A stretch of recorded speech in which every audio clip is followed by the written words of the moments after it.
Bangladesh and around the world যারা এই মুহূর্তে টিউন্ড আছেন চ্যানেল আয়ের পর্দায় তাদের সকলকে স্বাগত জানাচ্ছি সময়ের আলো নিবেদিত নতুন বাংলাদেশ নতুন অর্থনীতির আজকের পর্বে। বরাবরের মতো সাথে আছি আমি সাদিয়া রোশনি সূচনা। দর্শক, আমাদের এই আয়োজনটি ঘিরে আপনাদের অনেক জিজ্ঞাসা থাকে।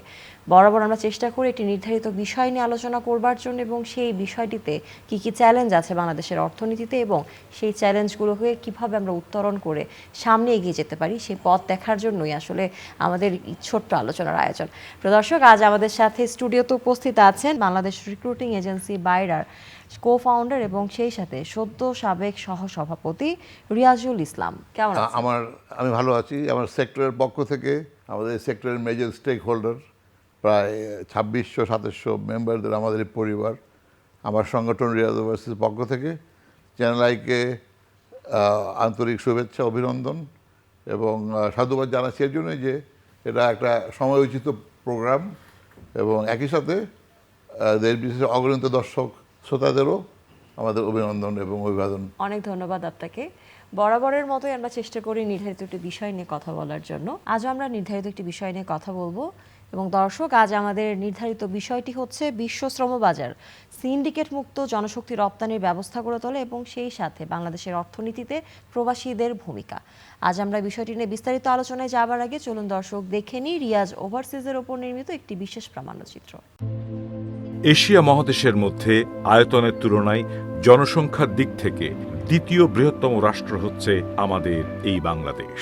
এদেশের মানুষকে ক্ষুধা, দারিদ্রতা ও নানা অন্যায়, অনিয়ম, দুর্নীতি আর রাজনৈতিক অস্থিরতার মধ্যেও অসম বৈষম্যের শিকার হয়ে নানা প্রতিকূলতার মাঝেও জীবন যুদ্ধের কঠিন সংগ্রামে লড়াই করে বেঁচে থাকতে হয়। এদেশের মানুষ শুধুমাত্র একটু ভালোভাবে বেঁচে থাকার প্রয়োজনে প্রিয়জন ও প্রিয় মাতৃভূমি ছেড়ে দেশ থেকে দেশান্তরে ছুটে যান।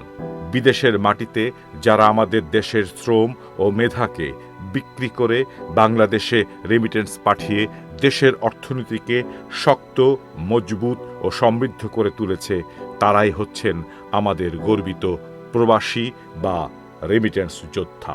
বর্তমানে বাংলাদেশের অর্থনীতির অনেকটাই নির্ভরশীল প্রবাসীদের পাঠানো রেমিটেন্সের উপর। দেশের একজন শ্রমিক তার মেধা ও শ্রম বিক্রি করতে বিদেশে যাবে, অথচ শুধুমাত্র মধ্যপ্রাচ্যের জন্য গুনতে হয় 4 থেকে 8 লক্ষ টাকা এবং ইউরোপ, আমেরিকার জন্য 15 থেকে 30 লক্ষ টাকা পর্যন্ত দিতে হয় আদম ব্যবসায়ীদের। আবার কেউ কেউ দালালের খপ্পরে পড়ে সর্বস্ব হারাচ্ছেন, এমন দৃষ্টান্ত কম নয়। বাংলাদেশ থেকে অধিকাংশ জনশক্তি রপ্তানি হয় মধ্যপ্রাচ্যে। দুঃখজনক হল সত্য, মধ্যপ্রাচ্যের এই শ্রমবাজার দীর্ঘদিন যাবৎ একটি শক্তিশালী সিন্ডিকেট চক্র নিয়ন্ত্রণ করে হাতিয়ে নিচ্ছে কোটি কোটি টাকা। সাম্প্রতিক সময়ে মালয়েশিয়াতে নতুন করে বাংলাদেশের শ্রমবাজার সৃষ্টি হয়েছে এমন সংবাদে হইচই পড়ে যায় বাংলাদেশের জনশক্তি রপ্তানিতে সংশ্লিষ্ট সংস্থা বা প্রতিষ্ঠানগুলোতে। কিন্তু সেখানেও একটি বিশাল শক্তিশালী সিন্ডিকেট পুরো প্রক্রিয়াকে কুক্ষিগত করে ফেলে। এই সিন্ডিকেট চক্র শুধুমাত্র বাংলাদেশে নয়, বিদেশের মাটিতেও একটি বিশাল সিন্ডিকেট কাজ করে এই পুরো প্রক্রিয়াতে।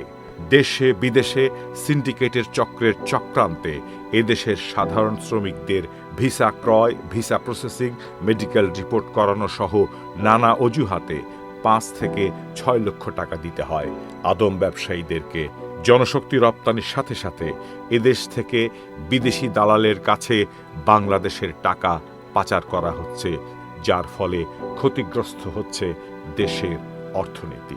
আমাদের দেশের জনশক্তিকে জনসম্পদে রূপান্তরিত করতে জনশক্তি রপ্তানিতে সকল সিন্ডিকেট ভেঙে দিয়ে প্রবাসী রেমিটেন্স যোদ্ধাদের সকল ধরনের হয়রানি ও ভোগান্তি লাঘব করে বিশ্ব শ্রমবাজারে দক্ষ কর্মসংস্থানের সুযোগ সৃষ্টি করতে পারলেই এদেশের অর্থনীতি আরও সমৃদ্ধ হবে, এমনটাই প্রত্যাশা সকলের।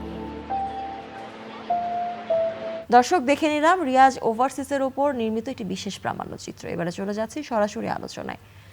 বাংলাদেশের অর্থনীতির একটা গুরুত্বপূর্ণ অংশ আসলে আমাদের রেমিটেন্স যোদ্ধাদের হাত ধরে আসে।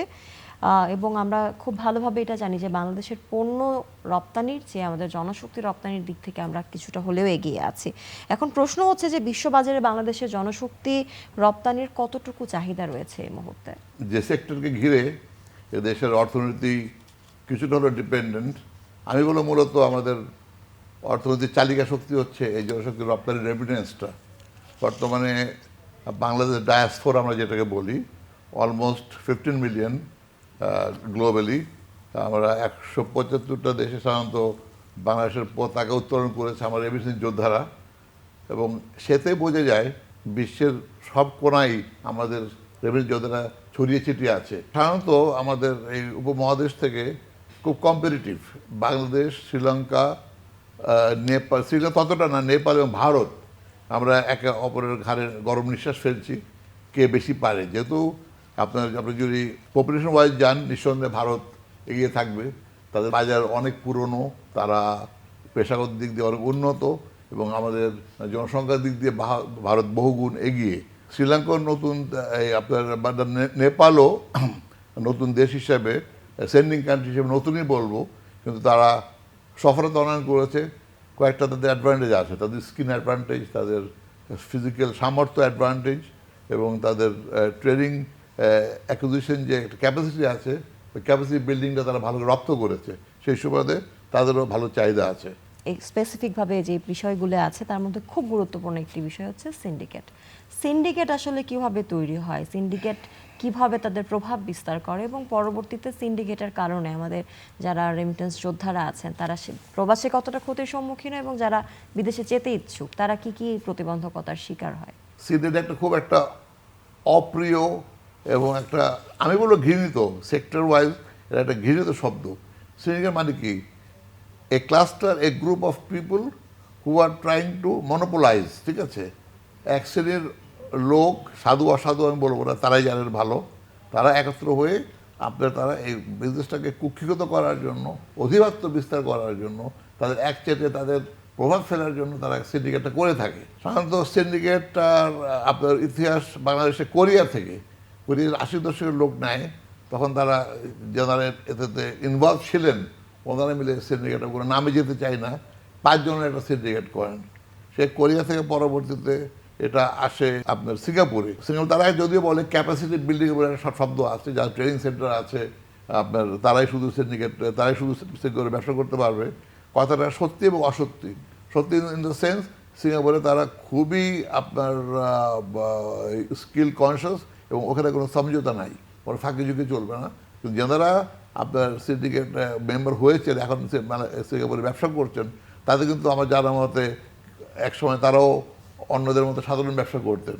তারা যখন তারা কনফার্ম হয়েছেন সিন্ডিকেশন করা যাবে, তখন তারা যেভাবে বিনিয়োগ করে একটা ট্রেনিং সেন্টার করেছে। একটা ট্রেনিং অনেক টাকা লাগে, 15 কোটি টাকা লাগে গড়ে। তো হয়তো সব ব্যবসায়ীর কাছে অতটা টাকা নাই, কিন্তু সবাই আমরা গ্রুপ করে করতে পারতাম ট্রেনিং সেন্টার। সিঙ্গাপুর, কোরিয়ার পরে তারাই আবার এসছে এখন মালয়েশিয়াতে। মালয়েশিয়ার ব্যবসাটা শুরু হয় আপনার 89-90 দিকে, এবং সৌভাগ্য বলেন দুর্ভাগ্য বলেন, আমার কোম্পানি, আমি দলিল সহকারে বলতে পারবো, রিয়াজ ওভারসিজ প্রথমে কাম্পুনান গাছরে বাড়াতে একটা প্লান্টেশন কোম্পানি, আমরা 550 কাজ আনি। 4-5 বছরে প্রায় 5-6 লাখ লোক চলে গেল। পরবর্তী আর নতুন একটা গোষ্ঠী আসলো, এসে আবার তারা নতুন কিছু নিয়মকরণ করলো। এই তখন থেকে আরম্ভ হলো আপনার এই সিন্ডিকেটের বীজ রোপণ করার কাহিনী। 2014-তে এসে একটা গোষ্ঠী তারা ওই দেশের লোকদের সাথে সলা পরামর্শ করে সেক্টরে কুক্ষিগত করার জন্য 10 জনের একটা টিম করে তারা আপনার এখান থেকে সিন্ডিকেট করার প্রচেষ্টা চালায়, এবং 2 দেশের আপনার মন্ত্রণালয়, সরকারের প্রভাব বিস্তার করে তারা সিন্ডিকেটটা করতে সফল হয়। সফল হওয়ার পরে তাদের যে ব্যাপক যে আর্থিক লাভ, তা ব্যাপক যে আর্থিক একটা অ্যাডভান্টেজ, এটা দেখে অন্যরাও তখন সিন্ডিকেটে ঢোকার জন্য তারাও উদ্গ্রীব হয়, উৎসাহিত হয় যে এটা তো অনেক লাভবান জিনিস। মালয়েশিয়ার লোক নেয় 15টা দেশ থেকে, ওরা বলে নিগারা সোমবার, সেন্ডিং কান্ট্রি, আমরা সেন্ডিং লোক পাঠাই।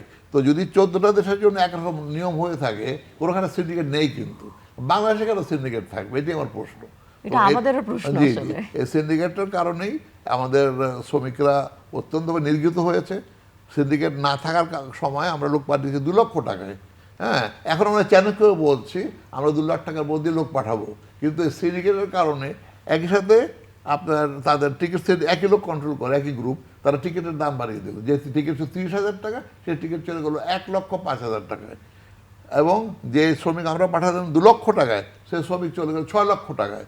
তো সিন্ডিকেট এটি হচ্ছে আমাদের উপহার আমাদের জাতির কাছে, যে 2 লক্ষ টাকার শ্রমিক তারা 6 লক্ষ টাকা দিয়ে লক্ষ কোটি টাকা তারা বিদেশে পাচার করেছে। এই নিয়ে দুদকে মামলা হয়েছে, মামলা চলছে। যারা সিন্ডিকেট করেছে প্রথম 10 জন, পরবর্তীতে 25 জন এবং ফাইনালি 100 জন, বয়সের সব 101 জন। এই 100 জনের বিরুদ্ধে চলমান মামলা আছে সিআইডিতে, এবং 12 জনের বিরুদ্ধে আয় বহির্ভূত কি বলে টাকা থাকাতে তাদের নামে দুর্নীতি মামলা হয়েছে, দুদকে চলমান মামলা। আমরা নতুন বাংলাদেশের কথা বলছি, নতুন প্রত্যয়ের কথা বলছি, নতুন সূর্য ওঠার সোনালী আলোর আমরা কীভাবে উদ্ভাসিত হবো সেই কথা বলছি। সেই কথার মাঝে, সেই পরিকল্পনার মাঝে সিন্ডিকেট কী করে আবার প্লেস হয় কোনো এজেন্ডা মিটিংয়ে, আমি আসলে খুব অবাক হই আর কি। আমার মনে হয় আমাদের যিনি সরকার প্রধান আছেন উনি ডক্টর ইউনূস সাহেব, উনি একটা আন্তর্জাতিক ব্যক্তি সম্পন্ন ইমেজের লোক। উনি যদি একটু ব্যাপারটা যত সহকারে দেখেন, মালয়েশিয়ার রাষ্ট্রপ্রধান ওনার বন্ধু মানুষ, আমরা মনে হয় অবশ্যই এটা আন্তরিকতার সাথে এটা আমরা এই জিনিসটাকে সমঝোতা করে। আমরা সিন্ডিকেট নিয়ে অনেক কথা বলছি এবং সিন্ডিকেটে জড়ানোর জন্য অনেকে হয়তো বা অসাধুরা বসে আছেন সিন্ডিকেটে নিজেদেরকে জড়ানোর জন্য, কিন্তু এই আগ্রহটা তো আসলে দক্ষ জনশক্তি গড়ে তোলার জন্য আমাদের দরকার ছিল। আমাদের অনেক প্রশিক্ষণ কেন্দ্র প্রয়োজন যেটি আসলে দক্ষ জনশক্তি তৈরি করতে পারে। এই আগ্রহটার কি অবস্থা আছে এই মুহূর্তে এবং সামনে কতটা চাহিদা রয়েছে? আমরা একটা দক্ষ লোক কি করে গড়ে তুলবো? আমরা একটা অদক্ষ লোকের যে বেতন পায় বিদেশে, একটা দক্ষ লোক তার থেকে 40 থেকে 60 ভাগ বেশি বেতন পায়। তো দক্ষ লোক গেলে কি হবে? আমাদের দেশের সুনাম বাড়বে, এই লোকেদের ফেরত আসবে, তাদের ইনপুট আমাদের দেশের কাজে লাগবে, তাদের এক্সপিরিয়েন্সটা। তৃতীয়ত রেমিটেন্স অনেক মেনি ফোল্ড ইনক্রিজ হবে এবং বিদেশে আমাদের সুনাম বাড়বে, যে বাংলাদেশ থেকে শুধু ক্লিনার পাঠায়, দক্ষ লোক পাঠাতে পারে না। এই জন্য দক্ষ লোক পাঠানোর কোনো বিকল্প নাই। একই সাথে আমি বলবো, একটা অ্যাড করব, দক্ষতার সাথে যে ভাষাগত যে জ্ঞানটা লাগে, ল্যাঙ্গুয়েজ ল্যাব, দক্ষতার অনেকগুলি ক্লাসিফিকেশন আছে। একটা হচ্ছে আপনার টেকনিক্যাল নলেজ, আরেকটা হচ্ছে আপনার ল্যাঙ্গুয়েজ। দুটোকে একত্র করে যদি আমরা করতে পারি, আমাদের ছেলেরা অত্যন্ত মেধাবী।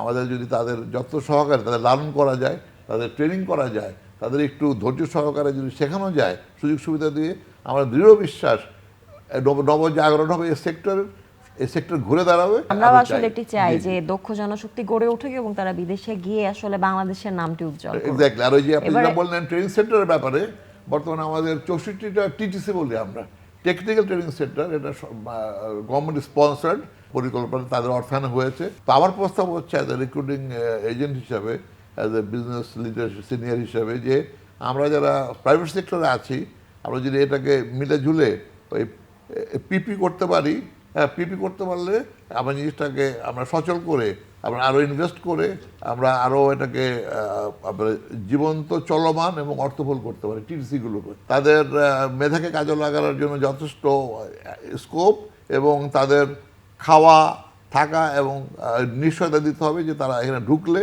তারা মানুষ হয়ে বেরোবে, তাদের উজ্জ্বল ভবিষ্যতের হাত ছেড়ে দিচ্ছে, তাদের জন্য তাদের পরিবার আগামীতে সচ্ছল হবে, দেশের মুখ উজ্জ্বল হবে এবং দেশ অবশ্যই লাভবান হবে তাদের বহুল প্রতীক্ষিত রেমিটেন্স দিয়ে। অনেক ধন্যবাদ আপনাকে। আমরা একটু এবারে জানতে চাই যে Bangladesh association of recruiting agency যেটি আছে, অর্থাৎ বাইরা, সেখানটায় কিন্তু অনেক সময় আমরা অনেক রকম গুঞ্জন শুনতে পাই এবং সেই গুঞ্জনগুলো আসলে সব কিছুকে আমরা এড়িয়েও যেতে পারি না। এখানে অনেক গ্রুপিং আছে, অনেক আভ্যন্তরীণ দ্বন্দ্ব আছে। দক্ষ জনশক্তি রপ্তানিতে আসলে এই সব কিছুর বাইরে বাইরার ভূমিকা কতখানি? বাইরের কথা বলতে আমি অনেক মাথা উঁচিয়ে বুক ফুলিয়ে বলতে চাই যে বাইরেই কিন্তু এই সেক্টরটার উপকার।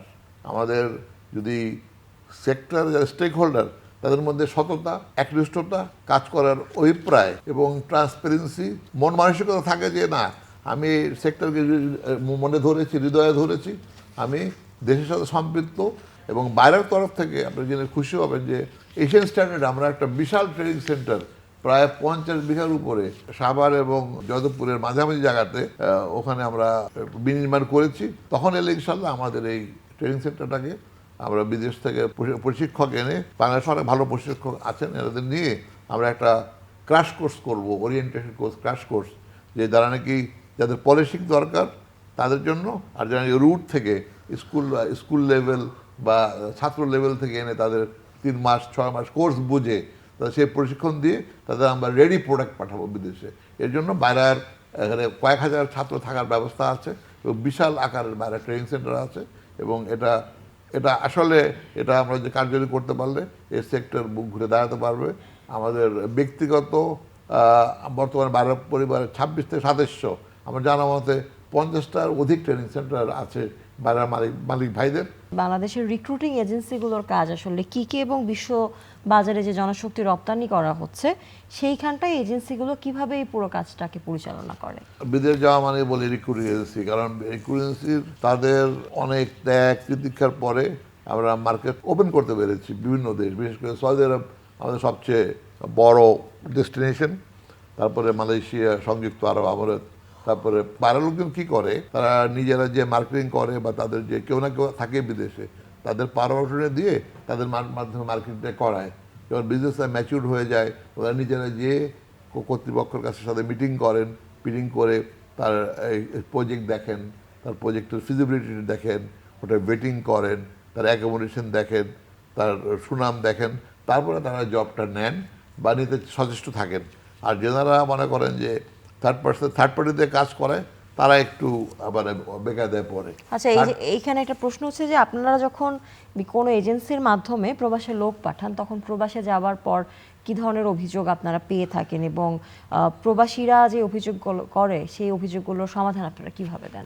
বিশেষ করে সাম্প্রতিককালে মধ্যপ্রাচ্যে, সৌদি আরবে বলবো আমি, আমাদের উপদেষ্টা মহোদয় ডক্টর আসিফ নজরুল ঘুরে এসছেন, উনি এসেও একই প্রসঙ্গে কথা বলেছেন যে আপনার লোকজন যাওয়ার পরে যেভাবে আমরা আশা করি বা যেভাবে কথা বলা হয়ে থাকে, যে নিয়োগকর্তা কর্তৃপক্ষরা ওরা যেভাবে বলেন যে একটা লোক ট্রাভেল করবে এখান থেকে যাওয়ার পরে প্রথম 15-20 দিন তাকে মানে লোকাল কন্ডিশন অ্যাক্লিমেটাইজ হতে হবে, তাকে আপনাকে এই ওদের সাথে খাপ খাওয়াইতে হবে।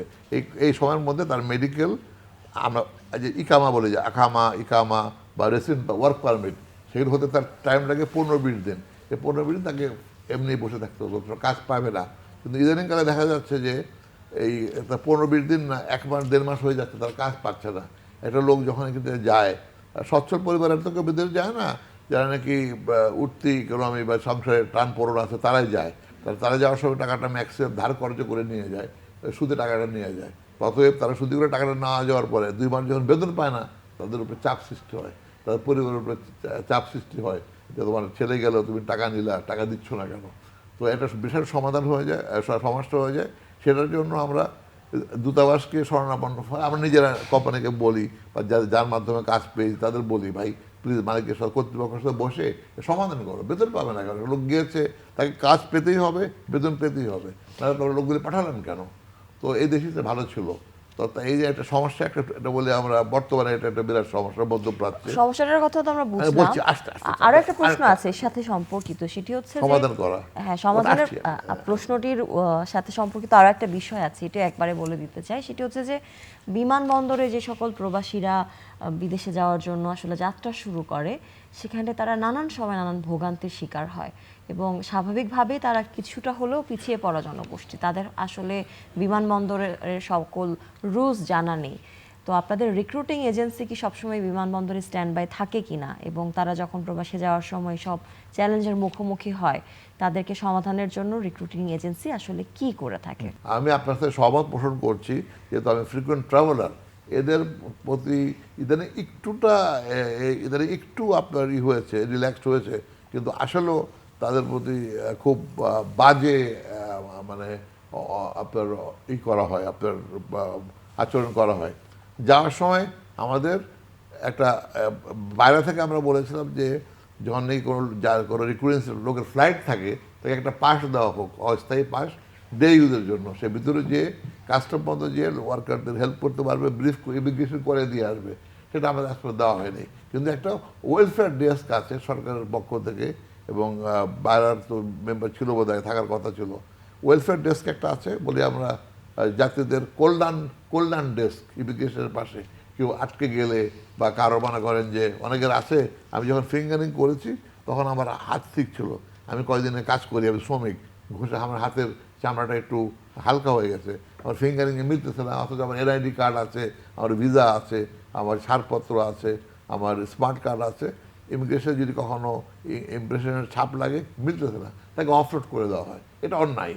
এটা অন্যায় যে আপনারা এটাকে ডাবল চেক করে অনলাইনে দেখতে পারে এটা ইমিগ্রেশন হয়েছে কিনা, তাকে ছেড়ে দেন আপনি, তাকে এই একটা সিম্পল কারণে তার ফিঙ্গারিং আসতেছে না, তাকে অফলোড করে দেবেন। এই টাইপের অনেক বিচ্ছিন্ন ঘটনা আছে। আমরা চাইবো যে এই ধরনের সমস্যাগুলোর সমাধান আসলে অবশ্যই হোক। তাকে আপনাকে রেড কার্পেট ওয়েলকাম করে তাকে আপনাকে with highest honour and comfort with cushioning তাকে এয়ারক্রাফট পর তাকে সার্ভিস দেওয়া উচিত। আমাদের যারা রেমিটেন্স যোদ্ধা আছে তারা আসলে অনেক কষ্ট করে তাদের অর্থ উপার্জন করে, এই যে অর্থটা তারা উপার্জন করছে তার পুরো অংশটাই আসলে তারা দেশে পাঠিয়ে দেয় তাদের পরিবারের কাছে। এই টাকাটা পাঠানোর সময় তারা সিন্ডিকেট বা দালালের খপ্পরে পড়ে হুন্ডির মাধ্যমে টাকা পাঠায়, যেটা বাংলাদেশের অর্থনীতির জন্য ক্ষতির কারণ। সুতরাং আসলে এই ব্যাপারটাকে আমাদের প্রতিহত করা উচিত, সঠিক উপায়ে আসলে টাকা পাঠানোর ব্যবস্থা করা উচিত। এই বিষয়ে আসলে আপনাদের রিক্রুটিং এজেন্সির কি ভূমিকা থাকতে পারে বা আপনারা কি পরামর্শ দেবেন আমাদের প্রবাসীদের? রিক্রুটেন্সের ভূমিকা একটাই হচ্ছে টু ক্রিয়েট অ্যাওয়ারনেস, আমাদের অ্যাওয়ারনেস ক্রিয়েট করা, যাওয়ার সাথে আমরা ব্রিফিং দিয়ে দিই। এবং এখন তো জেনে থাকবেন যে ম্যাক্সিমাম আপনার বিদেশি নিয়োগকর্তা তাদের ব্যাংকের মাধ্যমে তাদের ওয়েস্টটা পাঠানো হয়। যদি তাদের যদি ব্যাংকের মাধ্যমে ওয়েস্টটা হয় ওখানে জমা, এখানে অনলাইন ব্যাংকিং করে ওই টাকাটা ডাইরেক্ট তার অ্যাকাউন্টে চলে আসে, তাদের হুন্ডি করার প্রয়োজন হয় না। হুন্ডি করার প্রয়োজনটা কখন হয় বলি আপনাকে, যে সমস্ত শ্রমিক ভাইদের কাগজপত্র ঠিক নাই, একটা ব্যাংকের আইডি কার্ড চাইবে আপনার, রাস্তায় চেক করতে পারে, জিজ্ঞেস করতে পারে তুমি টাকা কোথায় পেলা, যে মুহূর্তে আপনি আনডকুমেন্টেড হয়ে যাবেন, আপনার আকামা এক্সপায়ার করে গেছে, পাসপোর্টের মেয়াদ নাই, বা আপনার ওয়ার্ক পারমিট হারিয়ে ফেলেছেন, বা আপনার আইডেন্টি বা টাকা যেটা ওটা হারিয়ে ফেলছেন, তখন তো আপনার ব্যাংকে যেতে পারছেন না, তখন সে এই আপনার অল্টারনেটিভ পথে তার সে আশ্রয় নেয় হুন্ডি করার জন্য। হুন্ডিও একটা সিন্ডিকেট, হুন্ডি এগুলো সব নেগেটিভ আসপেক্ট অফ অপারেশন, এগুলো অবশ্যই পরিহার করা উচিত। এটা একদিনে হবে না, সময় লাগবে। আর হুন্ডিতে মনে করেন আমাদের প্রাইভেট ব্যাংকিংয়ের কিছুটা দোষ আছে, তাদের যে ওখানে বুথ করা উচিত, বর্তমানে নিয়োগ করা যায়। একটা কোম্পানিতে 5,000 লোক আছে, সে যদি একটা 5,000 লোকের জন্য একটা বুথ করে, ওখানে দুটো লোক নিয়োগ দেয়, ওখানে কী সমস্যা? তাদের ওখানে এত অনলাইন ব্যাংকিং করে দেবে, তারা দেখেন send the money there from there, একটা বুথ করতে কী সমস্যা ওখানে?